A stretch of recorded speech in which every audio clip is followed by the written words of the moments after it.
All right, so part two.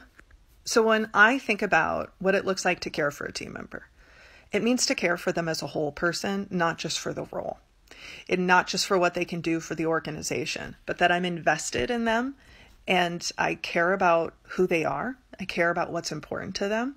I work to create a flexible work environment so they can prioritize those things because work should not be the center. I care about the gifts they bring to the table, whether they know they're there or not. It means I work really hard, that we should work really hard to advocate for people when they're not in the space, to appreciate what they bring to the table, and to, in the words of Tara J. Frank, author of The Waymaker, and we should fight to protect them.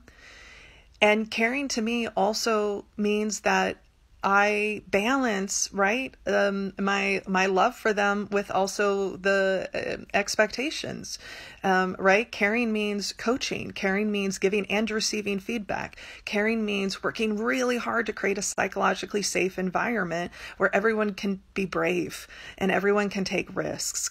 Caring means that I'm working really hard as their manager to give them the resources and support they need in order to be successful, right? All of those things. It means I'm willing to have the conversations and I'm willing to receive the conversations when they're hard.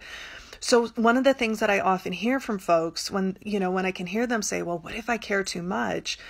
Again, I ask the question, well, what would that actually look like? Because often what I see is when somebody maybe has the belief or thinks like, well, I just care too much. I don't want to hurt their feelings. I care too much about them. I'm afraid that I'm going to be mean when I give them feedback. And I want to be really clear in those situations, you're not actually coming from a place of care if you are withholding information that could be valuable to their growth and development. In those situations, you're not coming from a place of care. You're coming from a place of protection. You're protecting your comfort with having a hard conversation over their ability to grow and to expand.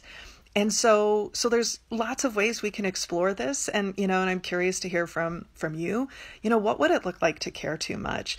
I had a leader once who told me, you can't care more for someone's development than they do. And I used to believe it. But then I realized that the problem wasn't that I cared too much. The problem was that I wanted something different for them than they wanted. And my job as the leader was to meet them where they were at. Were they really career driven? Great. Let me support that. Were they like, I'm really okay being where I'm at. I just want to do it better. Great. Let me support that. Were they like, I'm dealing with a ton at home and I am just trying to survive. Great. Let me support that. So I would love to hear from you what resonates or what would you add to this, or maybe even where would you disagree?